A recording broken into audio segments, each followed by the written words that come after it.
Okay, guys, so in post-editing, we realized that our consent section got messed up, so we're going to re-record it. Sadly, this means we won't have like the discussion that was originally on the other ones, but we will prevail and still have our consent section. So, what does consent mean to you? Is consent exclusive to sexual behaviors? And what does consent look like in everyday life? So, since there's really no one here to like talk and answer these questions, I'm going to answer them. Consent to me means an informed, enthusiastic, uncoerced yes, a happy yes, an excited yes, I want to do it yes. Is consent exclusive to sexual behaviors? No, you use consent in everyday life, like the next question asked. You have to ask people if you can hug them, you have to ask people if you can borrow a pen, all kinds of things. We actually do have a good video that goes into like the details of like just little instances every day you wouldn't think of that we ask for consent, but we do on our YouTube. So you should definitely check that out. So, like I said, consent is enthusiastic, it's ongoing, it's retractable, it's uncoerced, it's an agreement, it's informed, it's continuous, and it's capital Y-E-S, yes. Consent is given when the person who is giving it feels like they can say no, but they still are choosing to say yes because they want to do it. What is it not? It's not the absence of a no. Absence of no does not automatically mean yes. We've done it before. Doing something once, doing something 150 times does not give you the right to do it that one time. You have to get consent every time. It's not an invitation back to someone's house. The only thing that you're going to consent to when you go back to someone's house is being allowed in their home. We did X, so I figured Y was okay.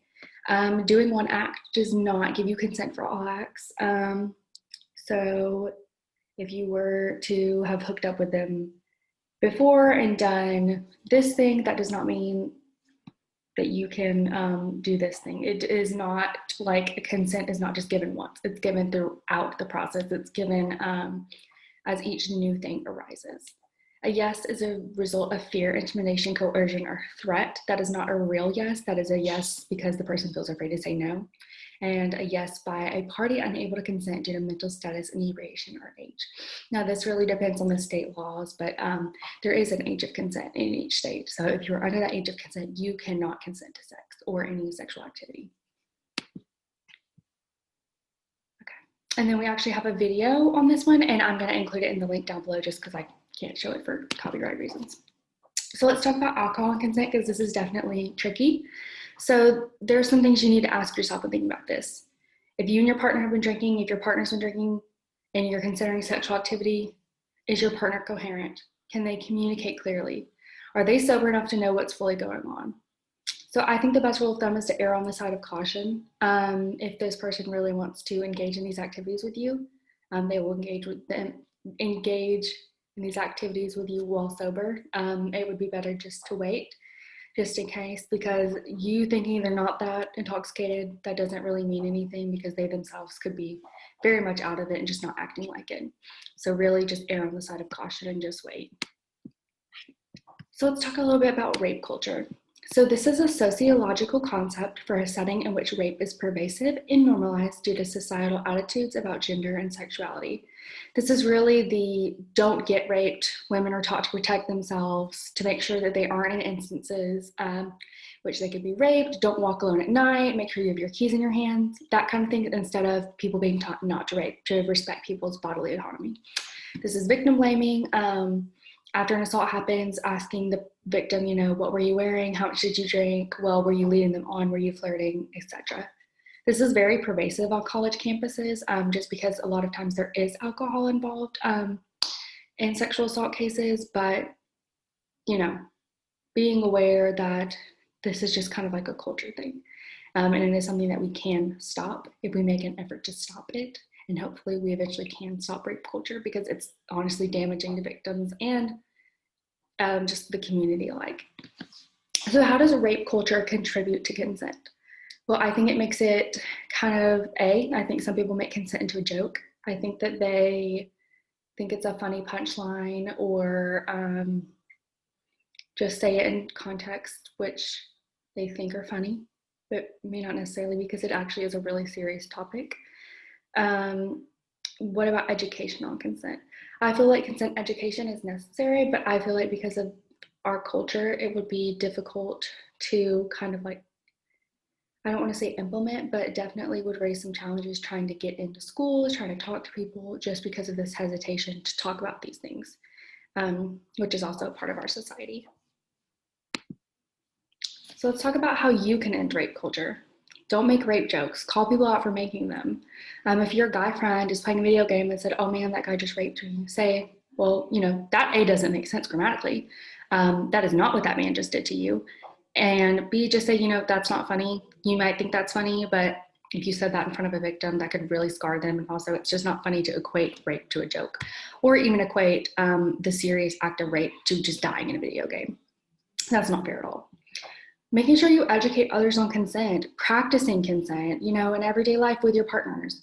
Make sure that you communicate. And even long-term relationships require consent. And sometimes it can be more difficult to get consent in long-term relationships because you don't want to hurt the other person's feelings, or you feel like if you say no, that it will make them feel bad about themselves or make them think you don't love you. It's okay to double check and triple check in these long-term relationships, especially just because you do want to make sure your partner is okay, and you do want to make sure that they're still giving consent, because dating someone is not giving them consent to your body at all times. It's important to know the resources in your community if you or a friend is sexually assaulted. This is someone like us, rape counselors, a rape crisis center, just somewhere that you can go, a number that you can call to get more information. You don't have to know everything off the top of your head, because you know what, most people don't.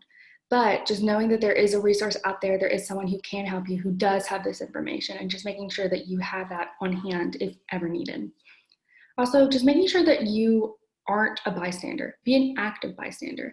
If you see someone at a bar and they're incredibly drugged or drunk and someone's trying to take them home, step in, ask them if they're okay, get them away.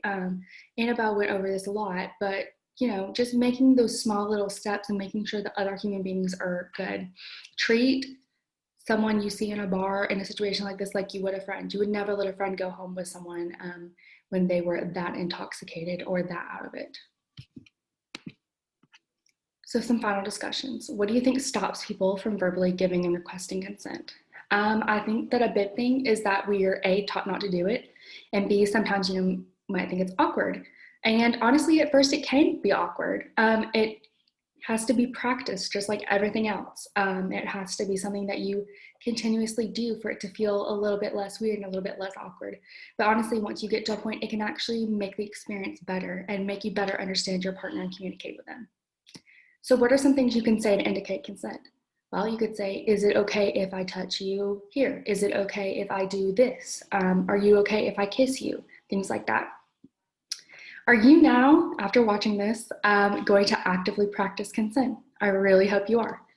A reminder, you should be practicing consent in healthy sexual relationships. You want to check in on your partner. You want to make sure what you're doing is enjoyable and okay. That's part of consent. It can be fun, it can be enjoyable, it can be made to make sure each partner is having a good time, is feeling comfortable with what's going on. So it takes practice, like I said, but make it part of the routine, and it gets easier, and it just becomes really like natural and part of it. So I like this graphic. It says consent starts with a conversation. All right, well, that is the end of this consent segment. I apologize that we messed it up the first go around, but I hope that this one was all right. And that is the end of our Know Before You Go series. And I thank you guys so much for joining us and watching us.